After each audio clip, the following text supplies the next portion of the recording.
एक उम्मीद सुनहरे ख्वाबों की जो आपने देख रखे हैं अपने बच्चों के लिए, सुनहरे कल की सूरत में। उस सुनहरे कल के लिए हम संवारते हैं आपके बच्चों का मुस्तकबिल। यूनिक ग्रुप ऑफ इंस्टीट्यूशन गुज़िश्ता 33 वर्षों से दिखा रहा है रास्तों को मंजिल, उम्मीद को रोशनी, इल्म से अमल की रवायत, बच्चों के रोशन मुस्तकबिल का जामिन।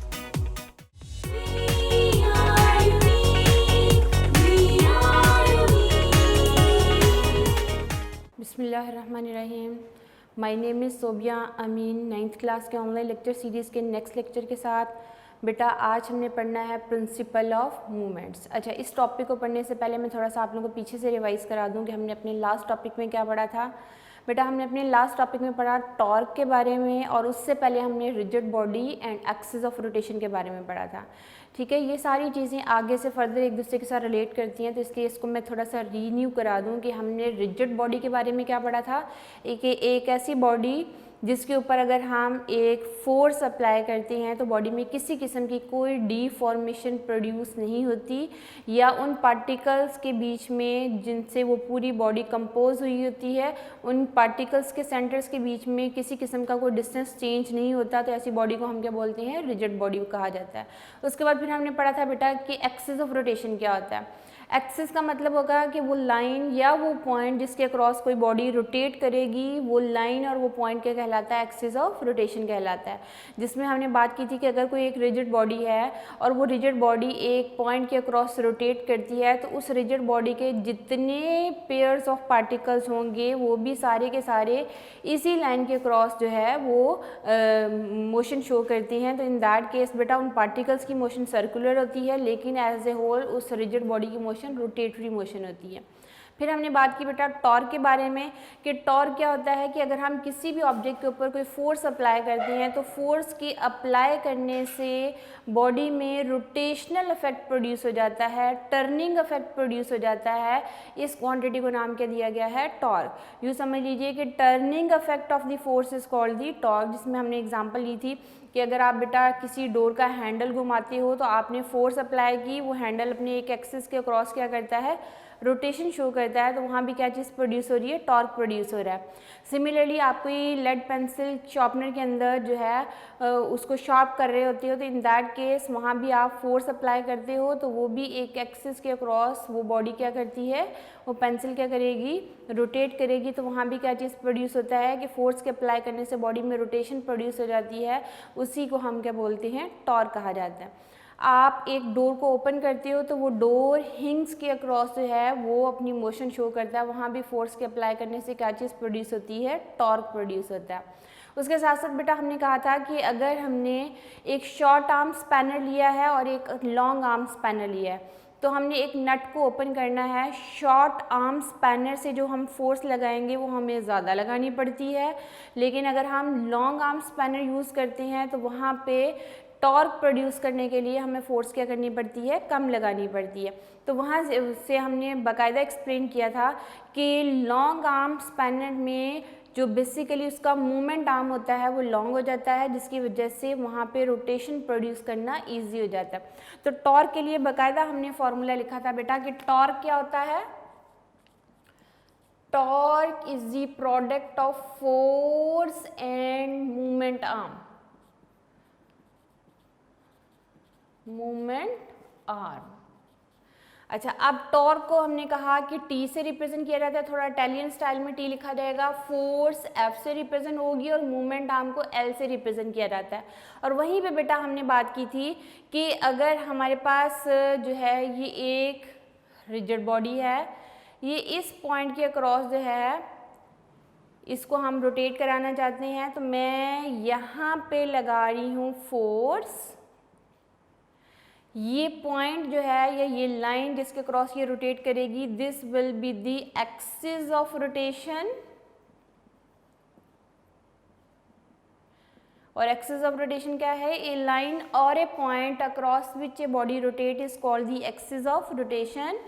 और फोर्स जो है मैंने इस पॉइंट पे लगाई, ये जो लाइन होगी बेटा ये कहलाएगी line of action of force, ये हमने अपने पिछले लेक्चर में जो है चीज़ें पढ़ चुकी, जस्ट मैं इसको रिन्यू करा के अगले लेक्चर पे जाऊंगी बेटा। जिस लाइन पे हम फोर्स अप्लाई करते हैं, this line will call the line of action of force. Axis of rotation and line of action of force के बीच में बेटा जो परपेंडिकुलर डिस्टेंस होता है that is called the movement arm. और इस मूवमेंट आर्म को बेटा L से रिप्रेजेंट किया जाता है और इसका यूनिट क्या होगा, मीटर, क्योंकि ये डिस्टेंस होता है एक्सिस ऑफ रोटेशन के बीच में and line of action of force के बीच में जो डिस्टेंस होगा that is called the movement arm. और जो टॉर्क है ना बेटा वो basically force and movement arm का क्या है, प्रोडक्ट। और इसी से बेटा हम कहते हैं कि अगर हमने टॉर्क की वैल्यू को बढ़ाना है, रोटेशनल इफेक्ट को बढ़ाना हो, तो किन दो फैक्टर्स को इंक्रीज करना पड़ेगा, फोर्स को या फिर किस चीज़ को, मूवमेंट आर्म को। ठीक है, अब मैं जो फोर्स अप्लाई कर रही हूँ वो मैं अपने हाथ से अप्लाई कर रही हूँ और मेरे में इतनी एनर्जी नहीं है कि मैं ज़्यादा फोर्स अप्लाई करूँ, तो फिर मैं क्या करूँगी कि मैंने अगर इस नट को टाइट करना है ना बेटा और मैंने ज़्यादा फोर्स भी नहीं लगाना चाह रही, मैं फोर्स की वैल्यू को कम करना चाहती हूँ, और फिर मुझे क्या करना पड़ेगा कि मैं एक लॉन्ग आर्म स्पैनर जो है वो यूज़ करूँगी in order to produce the torque. ठीक है, अगर मैं फोर्स की वैल्यू नहीं ज़्यादा करना चाहती हूँ और मैंने रोटेशनल इफेक्ट प्रोड्यूस करना है, टॉर्क प्रोड्यूस करना है, तो फिर मुझे क्या करना पड़ेगा, एक लॉन्ग आर्म स्पैनर यूज़ करना पड़ेगा, क्योंकि लॉन्ग आर्म स्पैनर यूज़ करूँगी तो उसमें रोटेशन क्या होगी, ज़्यादा हो जाएगी। अच्छा बेटा, अब ये देखिए कि यहीं से अगर हम बात करते हैं ना बेटा कि मैंने फोर्स फाइंड आउट करनी है, तो फिर क्या होगा, torque divided by movement arm. ये फैक्टर्स जो है ना बेटा बेसिकली यहाँ से तीन जो है वो बेसिक वेरिएबल्स हैं, फोर्स है, मूवमेंट आर्म है और क्या है, टॉर्क है। यहाँ से हमें अगर टॉर्क की वैल्यू पता हो तो हम फोर्स फाइंड आउट कर सकते हैं, अगर फोर्स एंड मूवमेंट आर्म पता हो तो क्या चीज़ फाइंड आउट हो सकती है, टॉर्क, और यहाँ से मूवमेंट आर्म भी क्या हो सकता है, फाइंड आउट हो सकता है। अगर मैंने यहाँ से मूवमेंट आर्म फाइंड आउट करना हो तो क्या लिखूंगी, L will be equal to T divided by F। तो ये चीज़ें हैं जो कि हमने अपने पिछले लेक्चर में डिस्कस की, और साथ ही हमने फिर यूनिट को भी डिस्क्राइब किया था। What is the unit of torque, unit of torque is newton metre, और 1 न्यूटन मीटर टॉर्क कब प्रोड्यूस होगा, अगर हमने फोर्स अप्लाई की है 1 न्यूटन और उसका जो मूवमेंट आर्म है वो कितना है, 1 मीटर लॉन्ग। अगर हमने 1 न्यूटन फोर्स अप्लाई की है परपेंडिकुलरली और 1 मीटर लॉन्ग जो है वो हमारे पास कोई स्पैनर है, तो वहाँ जो टॉर्क प्रोड्यूस होगा वो कितना होगा, 1 न्यूटन मीटर टॉर्क प्रोड्यूस होगा। तो ये थी बेटा हमारे पिछले लेक्चर से रिलेटेड वो सारी चीज़ें जो कि हमने डिस्कस की थी। हमारी बुक पे इसी से रिलेटेड एक छोटा सी जो है वो मिनी एक्सरसाइज समझ लीजिए वो चीज़ है, तो उसको भी साथ ही सॉल्व करके फिर हम नेक्स्ट टॉपिक पे आते हैं, ताकि आपको ये चीज़ें मज़ीद क्लियर हो जाएं, क्योंकि इंपॉर्टेंट टॉपिक है बेटा टॉर्क का। तो ये मज़ीद जो है आप लोगों को पता चल जाएगा कि हमारे पास अगर कोई एक्सरसाइज ऐसी आती है जिसमें टॉर्क फाइंड आउट करना है या मूवमेंट आर्म फाइंड आउट करना है, तो आपने किस तरह उसको फाइंड आउट कर सकते हो। हमारे पास जो है इसी टॉपिक के एंड पे एक साइड इन्फॉर्मेशन में हमारे पास गिवन है बेटा एक मिनी एक्सरसाइज, उस मिनी एक्सरसाइज को सॉल्व करते हैं, फिर नेक्स्ट टॉपिक पे आते हैं बेटा। हमारे पास है एक मिनी एक्सरसाइज बेटा, उसमें वो कह रहा है a force of 150 newton can loosen a nut when applied at the end of the spanner 10 centimetre long. वो क्या कहता है कि आपके पास एक स्पैनर है और आपने एक नट को जो है लूज करना है,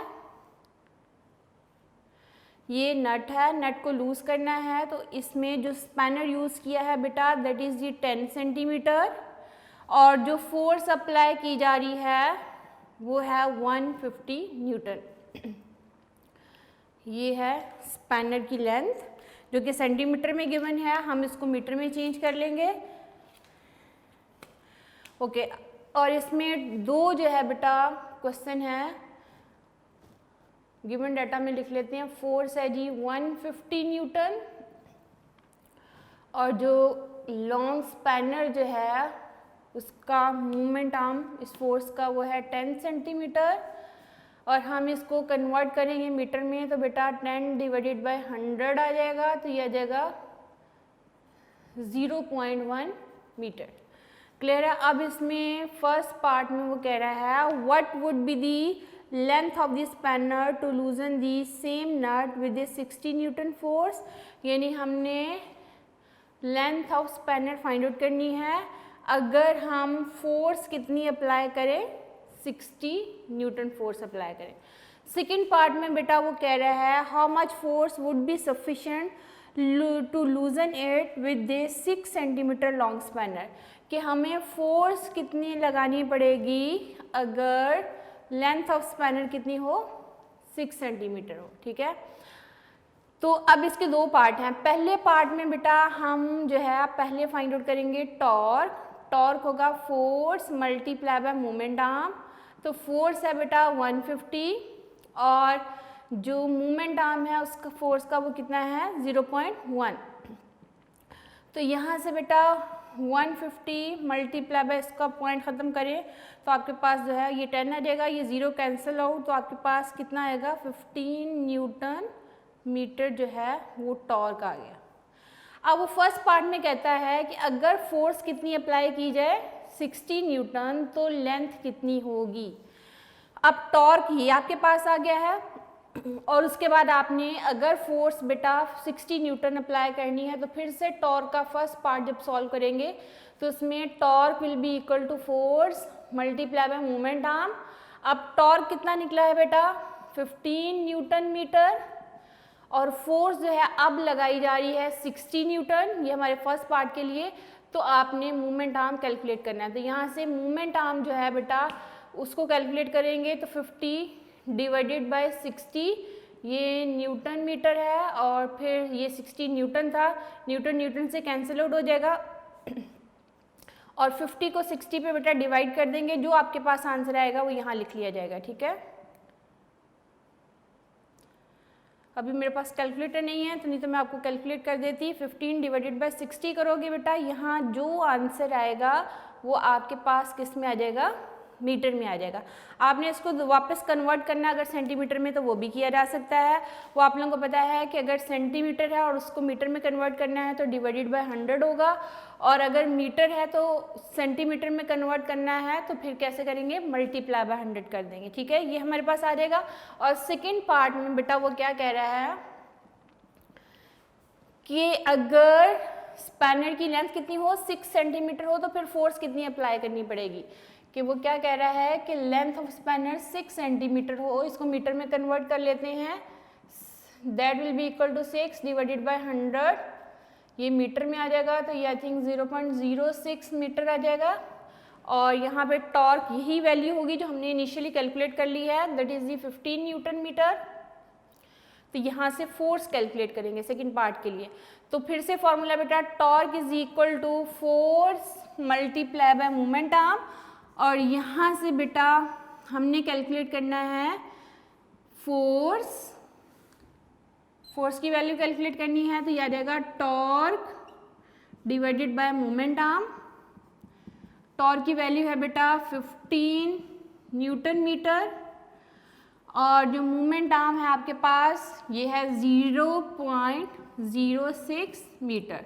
तो दोनों को डिवाइड कर लीजिए कैलकुलेटर से बेटा, जो आपके पास आंसर आएगा वो आपके पास जो है यहाँ लिख लीजिएगा न्यूटन में, क्योंकि फोर्स का यूनिट क्या है न्यूटन, ये मीटर से कैंसिल आउट हो जाएगा और आपके पास यहाँ जो आंसर है वो किस में आ जाएगा, न्यूटन में आ जाएगा। ठीक है, तो कैलकुलेटर से आपने 15 को 0.06 के साथ जो है वो डिवाइड कर देना, तो ये आपके पास आंसर आ जाएगा। तो ये चीज़ें जो है ये आपकी नोट्स के ऊपर भी सॉल्व हैं, मिनी एक्सरसाइज में मैं आपका आंसर लिख देती हूँ वहाँ से, कि आपके पास जो इसका आंसर आएगा ना सॉल्व करने के बाद उसको नोट डाउन कर लीजिए। ओके बेटा, ये आपके पास जो है फर्स्ट पार्ट के लिए 15 को 60 पे डिवाइड कर दिया है, तो इन दैट केस यहाँ पे जो आपके पास आंसर आएगा डिवाइड होने के बाद 0.25 मीटर ये आ जाएगा लेंथ ऑफ स्पैनर। और सेकेंड पार्ट में बेटा इसको डिवाइड करेंगे 15 को 0.06 पे, तो ये आपके पास आंसर आएगा 250 न्यूटन। ठीक है, ये डिवाइड करने के बाद आपके पास आंसर आ जाएंगे। ये इनके आंसर होंगे, एक दफ़ा चेक कर लीजिएगा अपने कैलकुलेटर से। ये थी मिनी एक्सरसाइज बेटा, किस पेज पे है, बुक के 92 पेज पे है। मिनी एक्सरसाइज बुक का कौन सा पेज है जी? 92। ठीक है, ये टॉर्क से ही रिलेटेड एक मिनी एक्सरसाइज है। इसमें फर्स्ट पार्ट में वो क्या कहता है कि हमारे पास अगर 150 न्यूटन की फोर्स अप्लाई की जाती है 10 सेंटीमीटर लॉन्ग स्पैनर पे, तो टॉर्क कितना प्रोड्यूस होगा वो हमने कैलकुलेट कर लिया। फिर अगले पार्ट में वो क्या कहता है कि अगर फोर्स मैंने 60 न्यूटन लगानी हो और इतना ही टॉर्क जो है वो प्रोड्यूस करना हो तो फिर मुझे कितनी लेंथ वाला स्पैनर चाहिए। ठीक है, तो फिर हमने कैलकुलेट किया दोबारा से, तो अगर हमने फोर्स 60 न्यूटन लगानी हो तो फिर कितनी लेंथ वाला स्पैनर चाहिए होगा? 0.25 मीटर। और सेकंड क्वेश्चन में वो क्या कहता है बेटा कि अगर 6 सेंटीमीटर लॉन्ग स्पैनर हो तो फिर हमने कितनी फोर्स लगानी पड़ेगी? 6 सेंटीमीटर था, उसको मीटर में कन्वर्ट किया, टॉर्क 15 न्यूटन मीटर ही प्रोड्यूस किया जा रहा है, तो फिर फोर्स कितनी अप्लाई करनी पड़ेगी बेटा? 250 न्यूटन। अब गौर से देखिए यहाँ से कौन कौन सी चीज़ें, कौन से कॉन्सेप्ट आप लोगों के क्लियर होते हैं बेटा कि अगर तो 10 सेंटीमीटर लॉन्ग स्पैनर था तो फोर्स कितनी अप्लाई हुई? 150 न्यूटन।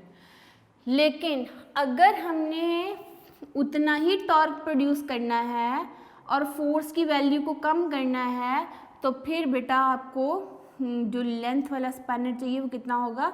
0.25 मीटर। और इसको सेंटीमीटर में कन्वर्ट करोगे ना तो बेटा 0.25 को मल्टीप्लाई बाय 100 कर दीजिए तो ये सेंटीमीटर में कन्वर्ट हो जाएगा। आप डेसिमल को ख़त्म कीजिए तो ये ऑलमोस्ट 25 सेंटीमीटर जो है ये आंसर आ जाएगा।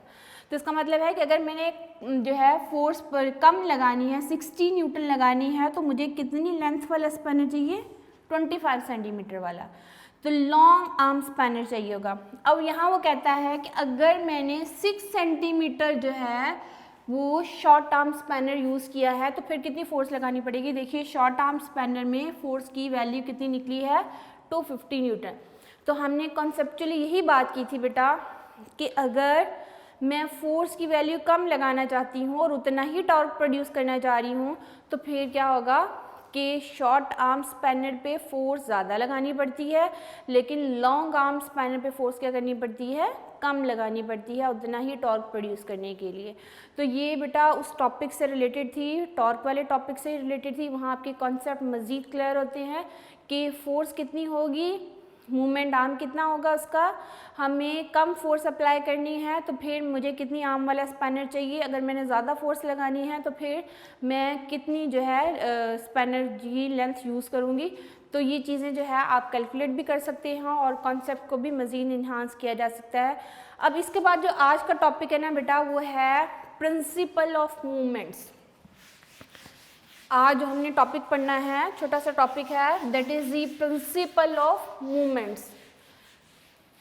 मूवमेंट्स का प्रिंसिपल क्या है? और ये प्रिंसिपल ये है बेटा कि अगर किसी बॉडी को बैलेंस करना हो तो फिर टॉर्क्स जो होता है, clockwise torque and anti clockwise torque एक दूसरे के इक्वल हो जाता है तो फिर बॉडी क्या हो जाती है? बैलेंस हो जाती है। और आप लोगों को लास्ट लेक्चर में मैंने ये भी बताया था कि बेटा टॉर्क का दूसरा नेम है मूवमेंट ऑफ फोर्स। टॉर्क का दूसरा नेम क्या है? Movement of force. तो आज हमने पढ़ना है प्रिंसिपल ऑफ मूवमेंट्स। टॉपिक का नेम है प्रिंसिपल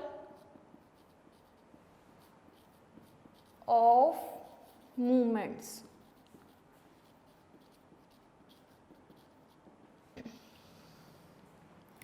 अच्छा, अब प्रिंसिपल ऑफ मूवमेंट को समझने से पहले ना बेटा दो चीज़ें आपको पता होना चाहिए, एक clockwise torque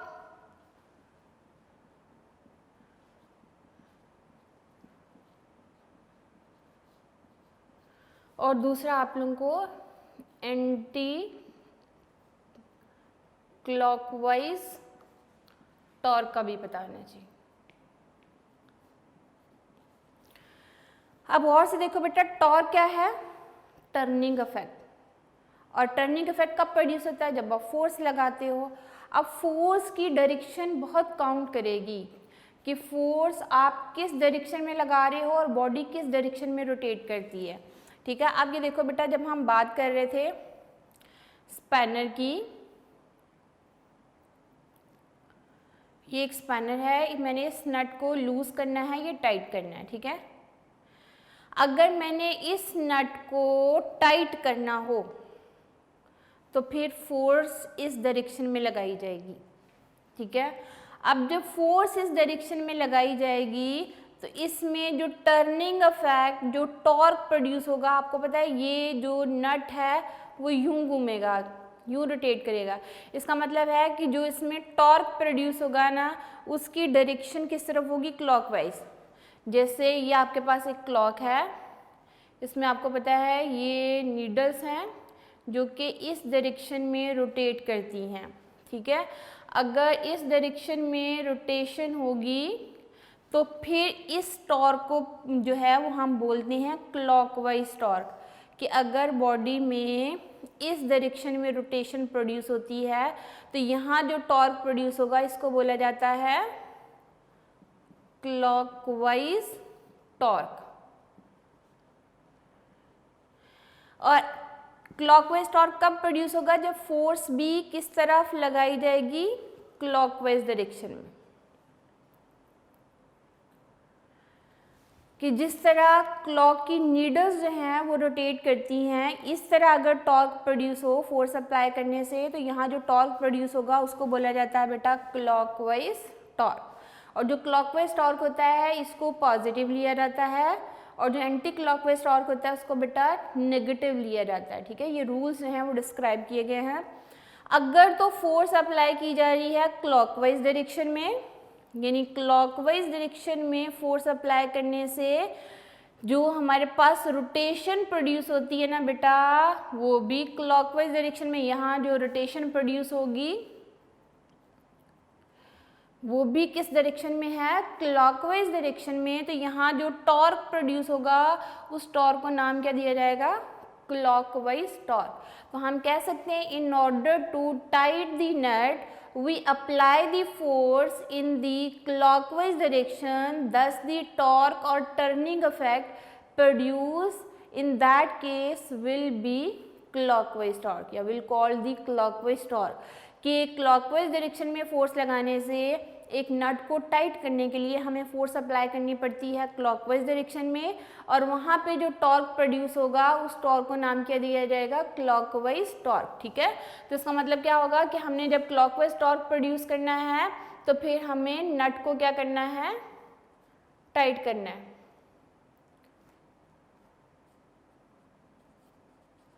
to tight a nut we apply the force in clockwise direction,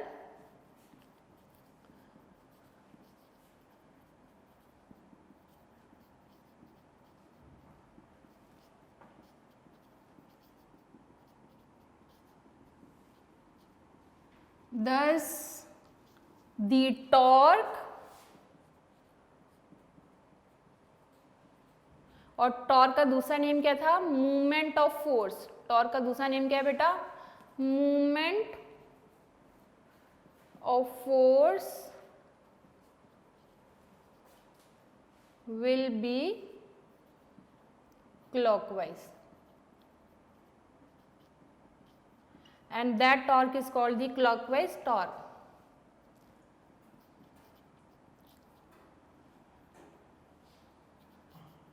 That is called clockwise torque.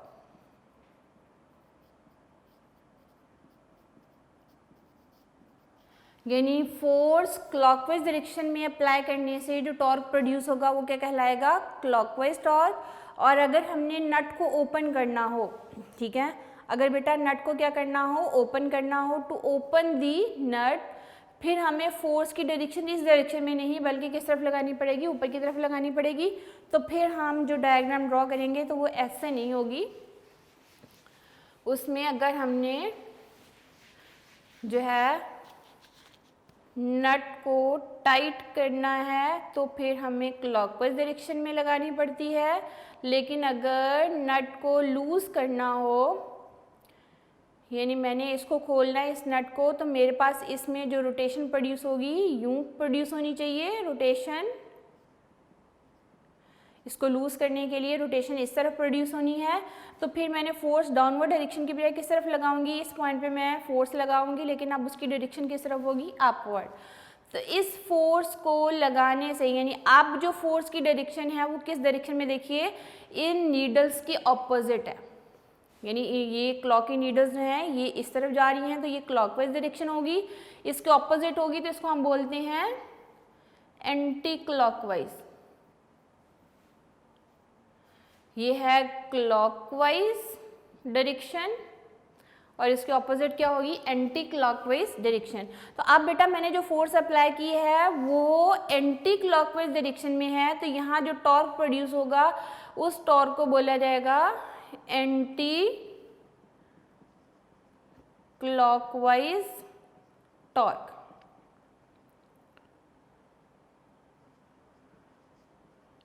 कि अगर नट को मैंने लूज करना हो तो फिर जो फोर्स अप्लाई की जाएगी वो एंटी क्लॉकवाइज डायरेक्शन में होगी, तो यहाँ जो टॉर्क प्रोड्यूस होगा या मूवमेंट ऑफ फोर्स प्रोड्यूस होगा उसको क्या बोला जाएगा, एंटी क्लॉकवाइज टॉर्क। और जो एंटी क्लॉकवाइज टॉर्क होता है ना बेटा, उसको हम जो है यूजुअली जो है उसकी डायरेक्शन जो है एंटी क्लॉकवाइज टॉर्क के लिए हम पॉजिटिव और क्लॉकवाइज के लिए क्या ले लेते हैं, नेगेटिव ले लेते हैं।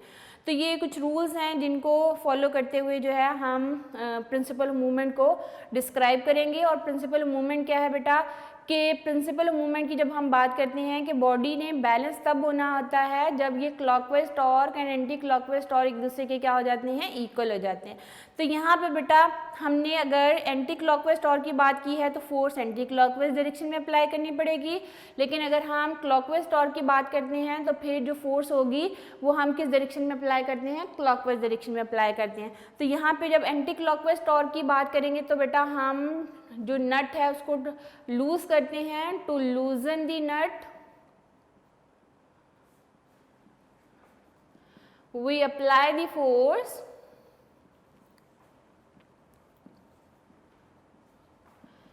in anti-clockwise direction, anti-clockwise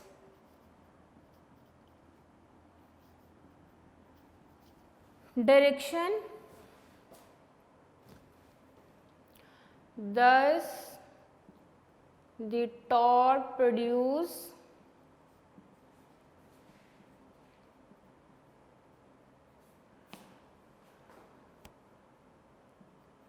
will be anti-clockwise torque।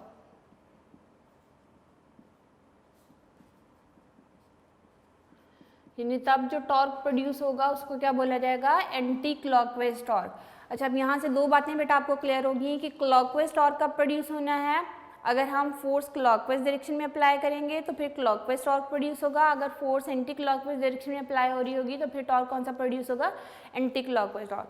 अच्छा, अब मेरे पास अगर ये बेटा ब्लॉक है, मैंने इस ब्लॉक को इस मिड पॉइंट के ऊपर बैलेंस अगर कर लिया है तो इसमें किसी किस्म की रोटेशन प्रोड्यूस नहीं होगी, ठीक है। इसमें नेट टॉर्क क्या हो जाएगा, ज़ीरो हो जाएगा। अब अगर इसमें नेट टॉर्क ज़ीरो हो जाता है, इसका मतलब क्या होता है कि क्लॉकवाइज टॉर्क और एंटी क्लॉकवाइज टॉर्क एक दूसरे के क्या हो गए हैं, इक्वल हो गए हैं। जैसे आप कभी शीशा पे बैठे हों और शीशा जो है बिल्कुल यहाँ बैलेंस हो जाता है एयर में, ये उसमें ना रोटेशन इस डायरेक्शन में प्रोड्यूस होती है ना ही रोटेशन इस डायरेक्शन में प्रोड्यूस होती है, बल्कि वो अपने फल्क्रम पॉइंट, अपने एक्सिस ऑफ रोटेशन पे यूँ स्टे कर जाता है, तब वो बैलेंस कंडीशन होती है। तो उस केस में क्या होता है बेटा कि clockwise torque and anti clockwise torque एक दूसरे के क्या हो जाते हैं, इक्वल हो जाते हैं। तो इसी को क्या बोला जाता है, प्रिंसिपल ऑफ मूवमेंट। जब हम प्रिंसिपल ऑफ मूवमेंट की डेफिनेशन या स्टेटमेंट लिखते हैं ना बेटा, तो फिर हम लिखते हैं प्रिंसिपल ऑफ मूवमेंट के लिए कि body is balance if sum of clockwise torque must be equal to the sum of anti clockwise torque. तो प्रिंसिपल ऑफ मूवमेंट के लिए बेटा हम लिखेंगे principle of movements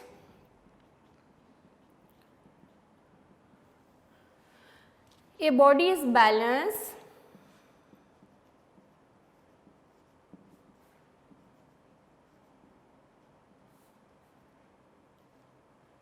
if sum of clockwise movements लिख लीजिए या टॉर्क लिख लीजिए आपके बुक में, मूवमेंट्स का लफ्ज़ है तो मैं वही यूज़ कर लेती हूँ, सम ऑफ क्लॉकवाइज मूवमेंट्स, यहाँ क्लॉकवाइज टॉर्क भी आप लिख सकते हो, if sum of clockwise movements acting on the body will be equal to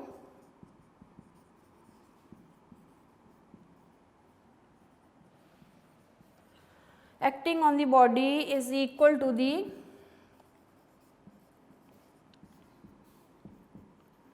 sum of anti-clockwise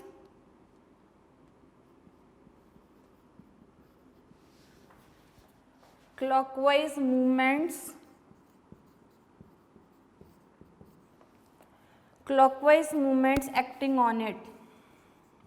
acting on it का मतलब उसी बॉडी के ऊपर जो एक्ट हो रहे हैं, कि एक बॉडी कब बैलेंस होगी, जब उसके ऊपर एक्ट होने वाले क्लॉकवाइज मूवमेंट का सम अप। अच्छा, अब सम अप का मतलब क्या होगा बेटा, कि एक बॉडी के ऊपर अगर एक फोर्स अप्लाई हो रही है तो ज़ाहिर है एक ही दफ़ा जो है टॉर्क क्लॉकवाइज प्रोड्यूस होगा, लेकिन अगर उसके ऊपर दो जगह पे, दो पॉइंट्स के ऊपर टू फोर्सेस अप्लाई हो रही हैं तो फिर वहाँ जो टॉर्क प्रोड्यूस होगा उसको हम सम अप करेंगे।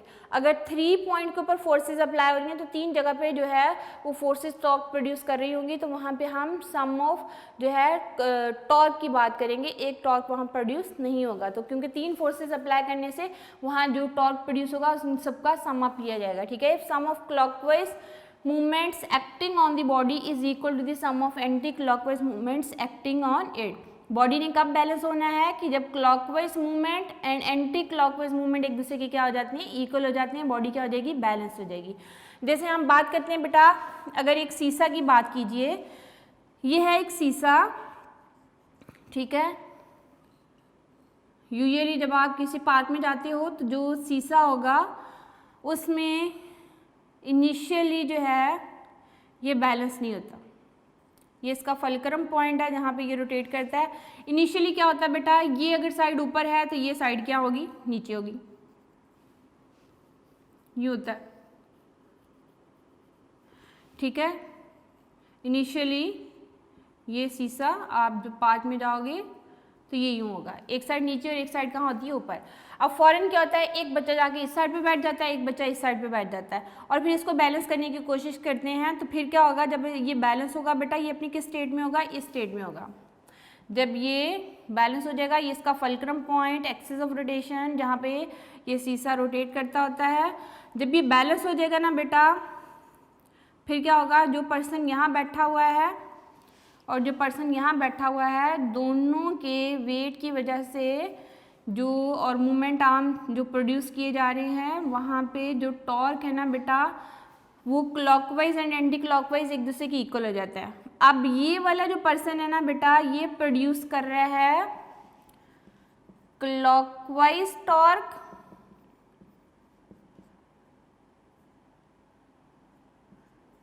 क्लॉकवाइज टॉर्क, और ये पर्सन जो बैठा हुआ इस साइड पे वो प्रोड्यूस कर रहा है एंटी क्लॉकवाइज टॉर्क। अब anti clockwise torque and clockwise torque बेटा एक दूसरे के इक्वल हो जाती हैं, तो ये बैलेंस हो जाएगा। लेकिन अगर इसमें से कोई एक टॉर्क की वैल्यू कम हो जाती है, दूसरे की क्या हो जाती है, ज़्यादा हो जाती है, ये बॉडी कभी भी बैलेंस नहीं होगी। फिर एक पर्सन नीचे की तरफ होगा और एक पर्सन किस तरफ होगा, ऊपर की तरफ, क्योंकि अगर अनइक्वल है यहाँ टॉर्क की वैल्यूज, तो फिर रोटेशनल इफेक्ट प्रोड्यूस हो जाएगा, टॉर्क प्रोड्यूस हो जाता है। लेकिन बॉडी बैलेंस कब होगी बेटा, जब clockwise torque and anti clockwise torque की वैल्यू क्या हो जाती है, इक्वल हो जाती है। फॉर एग्जाम्पल, यहाँ जो टॉर्क प्रोड्यूस किया जा रहा है बेटा वो है 100 न्यूटन मीटर, और यहाँ भी जो प्रोड्यूस किया जा रहा है वो भी कितना है, 100 न्यूटन मीटर। दोनों टॉर्क की वैल्यूज इक्वल होगी तो ये बॉडी क्या हो जाएगी, बैलेंस हो जाएगी।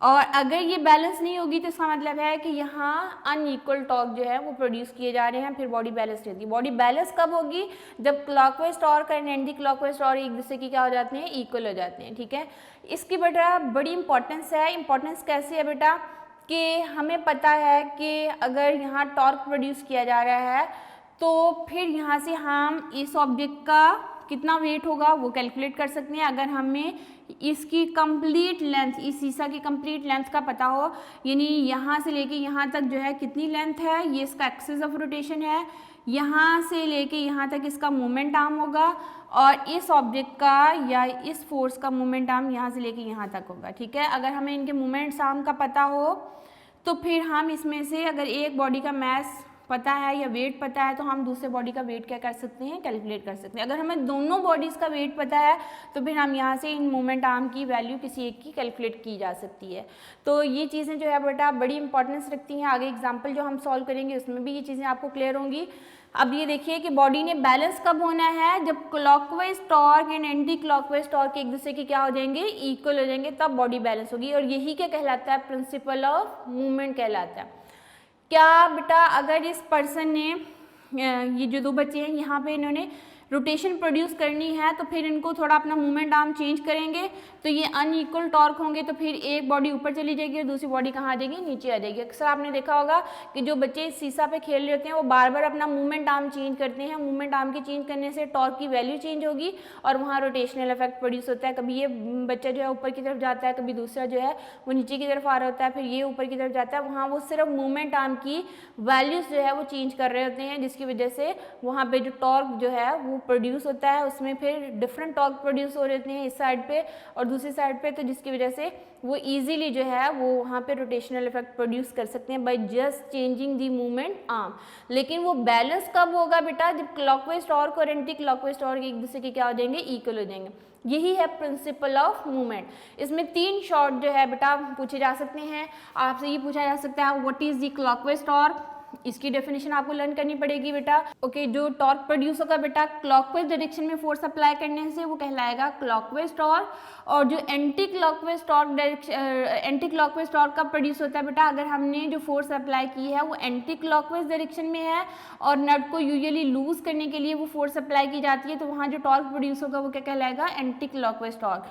फिर बेटा प्रिंसिपल मूवमेंट की बात आती है, तो प्रिंसिपल मूवमेंट की स्टेटमेंट एज इट इज आपने लर्न करनी है। 1 सेंटेंस जो है वो स्टेटमेंट है, अक्सर शॉर्ट में पूछी जाती है, state the principle of movements. तो प्रिंसिपल ऑफ मूवमेंट क्या है बेटा, a body must be balance if sum of clockwise movements acting on the body is equal to the sum of anti clockwise movements acting on it. ये थी बेटा हमारे पास आज का जो टॉपिक है। इसी से रिलेटेड एक छोटा सा क्विज है। क्विज आपके इसी पेज पे है बेटा, पेज नंबर 92 पे बुक पे क्विज है। वो कहता है can a small child play with A fat child on the सीसा, एक्सप्लेन हाउ। क्या एक छोटा बच्चा एक जो है फैट चाइल्ड के साथ खेल सकता है? बिल्कुल खेल सकता है बेटा। जस्ट जो है उन्होंने टॉर्क जो प्रोड्यूस हो रहे हैं उनकी वैल्यूज चेंज करनी होती है। अगर इस पर्सन का जो वेट है ना बेटा, इस बच्चे का वेट है 50 न्यूटन और इस बच्चे का जो वेट है ये W1 कह देते हैं, ये W2 कह देते हैं, ये है 100 न्यूटन। क्या दोनों का वेट जो है वो क्या है, डिफरेंट है। तो यहाँ पे जस्ट उन्होंने मूवमेंट आर्म चेंज करने हैं। इनके मूवमेंट आर्म के चेंज करने से यहाँ जो टॉर्क प्रोड्यूस किया जा सकता है बेटा उसकी वैल्यू चेंज भी हो सकती है, इक्वल भी हो सकती है, जस्ट चेंजिंग दी मूवमेंट आर्म। मूवमेंट आर्म अगर तो उन्होंने हवा में ही रहना है, रोटेशन प्रोड्यूस नहीं करनी, तो वो मूवमेंट आर्म को चेंज करके अपने आप को बैलेंस कर लेंगे और वो एयर के अंदर यूँ बैलेंस कंडीशन में आ जाएंगे। लेकिन अगर उन्होंने रोटेशन प्रोड्यूस करनी है, बार बार ऊपर नीचे जाना है, तो फिर वो अपने मूवमेंट आर्म फिर से चेंज करेंगे, जिसकी वजह से एक बच्चा जो है नीचे की तरफ आएगा, दूसरा किस तरफ जाएगा, ऊपर की तरफ जाएगा। तो यहाँ पे बेटा वो बैलेंस कब होंगे, जब दोनों साइडों पे टॉर्क की वैल्यू क्या हो जाएगी, इक्वल हो जाएगी। और वो कब इक्वल होगी, अगर उनकी वेट डिफरेंट है तो फिर उन्होंने अपने मूवमेंट आर्म क्या करने हैं, चेंज करने हैं। तो by changing the movement arm वो इजीली क्या कर सकते हैं, प्ले कर सकते हैं। ये था क्वेश्चन बेटा। नेक्स्ट क्वेश्चन में वो कह रहा है 2 children are sitting on the seesaw such that they can not swing, what is the net torque on this situation. वो क्या कह रहा है कि अगर 2 बच्चे एक इसी सीसा पे बैठे हुए हैं और वो स्विंग नहीं कर रहे, यानी ऊपर नीचे नहीं हो रहे, तो फिर क्या ये किस चीज़ को शो करता है। अगर तो वो स्विंग नहीं कर रहे, इसका मतलब है कि clockwise torque and anti clockwise torque एक दूसरे के क्या हो गए, इक्वल हो गए, तो फिर वो स्विंग नहीं करेंगे, वो बैलेंस हो जाएंगे। तो यहाँ बेटा अगर दोनों के वेट डिफरेंट होंगे तब भी ये बैलेंस हो सकता है just changing the movement arm. और अगर वो स्विंग नहीं कर रहे तो फिर क्या है बेटा, क्लॉकवाइज टॉर्क किसके इक्वल हो गया है, एंटी क्लॉकवाइज टॉर्क के। तो फिर जो है वो बॉडी जो है वो किस स्टेट में आ जाएगी, बैलेंस स्टेट में आ जाएगी, और फिर वो शीशा स्विंग नहीं करेगा। ये स्विंग कब करेगा, जब एक साइड का टॉर्क अलग होगा और दूसरी साइड का टॉर्क क्या हो जाएगा, चेंज हो जाएगा, फिर ये स्विंग करेगा। तो ये बच्चे जो है आप प्ले कर सकती हैं शीशा पे, जस्ट जो है changing their movement arm of the seesaw. In that case जो है हम टॉर्क प्रोड्यूस करते हैं बेटा, तो वो फिर अनइक्वल टॉर्क के प्रोड्यूस होने से वो स्विंग करेगा। लेकिन अगर वो स्विंग नहीं कर रहा, इट मीन्स कि वो बैलेंस हो गया है। वो बैलेंस कब होगा, जब clockwise torque and anti clockwise torque एक दूसरे के क्या हो जाते हैं, इक्वल हो जाते हैं। ये था बेटा आज का टॉपिक, जिसमें हमने क्या पढ़ा है, principle of movements. Principle of movement क्या है कि body must be balance if sum of the clockwise movements acting on the body is equal to the sum of anti clockwise movements acting on it. और clockwise movements का मतलब clockwise torque, and anti clockwise movements का मतलब क्या होगा, anti clockwise torque. ठीक है, ये चीज़ें बेटा आपको क्लियर होनी चाहिए, जो कि टॉर्क के टॉपिक से साथ ही रिलेटेड थी। क्लॉकवाइज टॉर्क क्या है बेटा, क्लॉकवाइज टॉर्क अगर हमने फोर्स क्लॉकवाइज डायरेक्शन में अप्लाई की है तो जो क्लॉकवाइज टॉर्क प्रोड्यूस होगा वो हमारे पास जो है क्लॉकवाइज डायरेक्शन में फोर्स अप्लाई करने की वजह से प्रोड्यूस होता है। इस टॉर्क को हम बोलते हैं क्लॉकवाइज टॉर्क। और अगर हमने नट को लूजन करना है तो फिर फोर्स की डायरेक्शन एंटी क्लॉकवाइज डायरेक्शन में हो जाती है। जब एंटी क्लॉकवाइज डायरेक्शन में फोर्स अप्लाई करेंगे तो फिर वहाँ जो टॉर्क प्रोड्यूस होगा उसको बोला जाएगा एंटी क्लॉकवाइज टॉर्क। और प्रिंसिपल मूवमेंट क्या है, body will be balance if sum of clockwise movements and anti clockwise movements must be equal. तो ये था बेटा हमारे पास प्रिंसिपल मूवमेंट्स। अब इससे रिलेटेड एक एग्जांपल भी करवानी है, लेकिन वो हम नेक्स्ट लेक्चर में आपको करवाएंगे। तब तक आप ये लेक्चर जो है अच्छी तरह लर्न कर लीजिए, ताकि नेक्स्ट लेक्चर तक आने तक आपको पिछली चीज़ें क्लियर हों। ठीक है, principle movement, clockwise torque and anti clockwise torque की डेफिनेशंस लर्न होनी चाहिए। ये आपकी बुक की जो है वो टॉपिक के अंदर भी ये तीनों चीज़ें गिवन है, और नोट्स के ऊपर भी ये गिवन है। Differentiate between clockwise and anti clockwise torque short आ सकता है, या प्रिंसिपल ऑफ मूवमेंट्स जो है एज ए शॉर्ट क्वेश्चन आ जाता है। तो इसको लर्न कर लीजिए बेटा, फिर हम इससे रिलेटेड जो है वो एग्जाम्पल सॉल्व करेंगे अपने नेक्स्ट लेक्चर में। तब तक के लिए अल्लाह हाफिज़, अपना ख्याल रखिए और साथ साथ लर्निंग करें।